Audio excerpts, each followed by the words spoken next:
ओम नमः शिवाय। श्री शिवाय नमस्तुभ्यं। श्री आदिशक्ति पार्वती माताए नमः। श्री विघ्नेश्वराय नमः। श्री लक्ष्मी नारायणे नमः। श्री सरस्वती ब्रह्माय नमः। श्री सियारामे नमः। श्री रामदास हनुमाने नमः। श्री राधे श्यामे नमः। हे शिवजी, તમારી કૃપાથી હું આ શિવ પુરાણ વાંચી રહી છું અને મારી મમ્મી, બેન અને તમામ શ્રોતા આ શિવ પુરાણ સાંભળી રહ્યા છે। અમે બધા આ શિવ પુરાણનું જ્ઞાન પ્રાપ્ત કરી શકીએ એટલી શક્તિ પ્રદાન કરજો અને શિવ પુરાણનું તેજ સહી શકીએ એટલી ક્ષમતા પ્રદાન કરજો। હે વિઘ્નેશ્વર ગણપતિ બાપા, તમે શિવ પુરાણના વંચનમાં આવતા તમામ વિઘ્ન હરજો। हे कृष्ण मनोहारिणी राधा जी, हे श्याम सुंदर, हे सिया राम जी, हे रामदास हनुमान जी, तमे शिव पुराण सांभळवा जरूर पधारजो अने मारा हृदयमां स्थान ग्रहण करजो। ओम नमः शिवाय। श्री शिवाय नमस्तुभ्यं। द्वितीय संहिता तृतीय खंड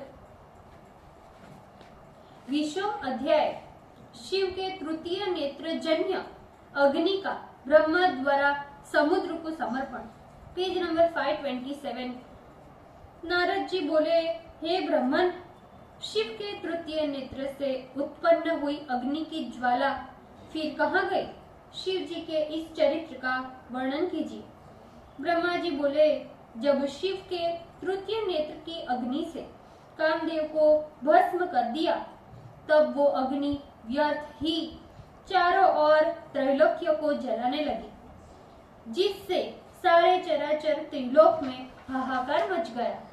सभी देव एवं ऋषिगण मेरी शरण में आए और व्याकुल हो सबने हाथ जोड़कर प्रणाम कर मुझसे अपना दुख निवेदन किया।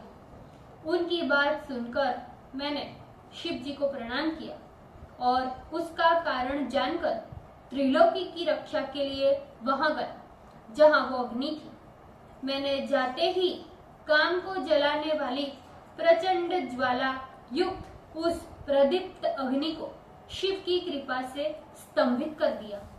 हे मुने, मैंने त्रिलोक को जलाने की इच्छा करने वाली उस शिव के क्रोधमय बड़वा अग्नि को सौम्य ज्वाला से युक्त कर दिया।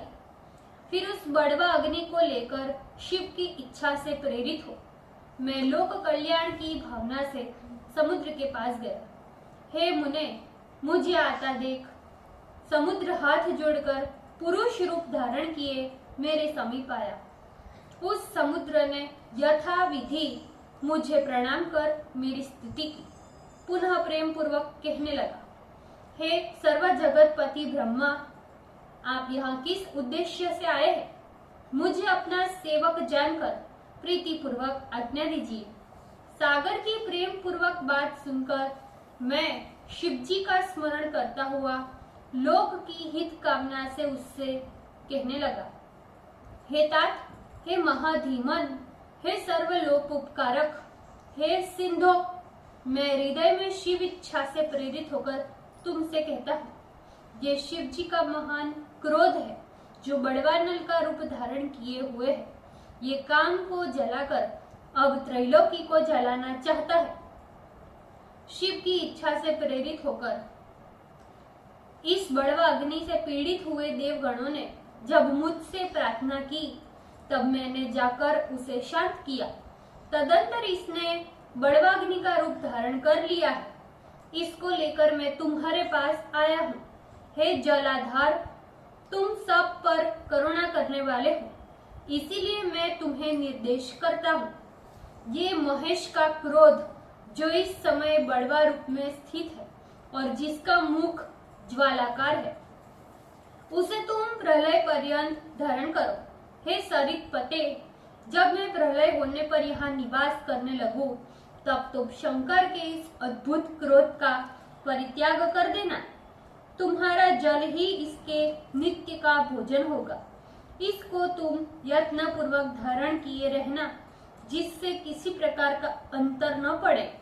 ब्रह्मा जी बोले, हे नारद, जब मैंने समुद्र से ऐसा कहा तब उसने मेरी बात स्वीकार कर ली, क्योंकि रुद्र के क्रोध से उत्पन्न हुए उस बड़वाग्नि को कोई अन्य धारण नहीं कर सकता था। तब वो अग्नि बड़वा का स्वरूप धारण कर समुद्र में प्रविष्ट हो गया और ज्वाला समूह से प्रदीप्त होकर समुद्र के जल को भस्मीभूत करने लगा। अनंतर, हे मुने, संतुष्ट हो मैं अपने स्थान को चला आया। फिर दिव्य रूप सागर भी मुझे प्रणाम कर अंतर्ध्यान हो गया। शिव के क्रोध से उत्पन्न उस बड़वाग्नि के भय से मुक्त हुआ सारा जगत स्वस्थ हो गया और हे मुने, देवता तथा ऋषिगण भी महासुखी हो गए। ओम नमः शिवाय। श्री शिवाय नमस्तुभ्यम। भूल चूक माफ करजो शिवजी, कृपा रखजो। આજના શિવપુરાણના વંચનનું પુણ્ય મને પ્રદાન કરજો શિવજી। ઓમ નમઃ શિવાય। શ્રી શિવાય નમસ્તુભ્યમ।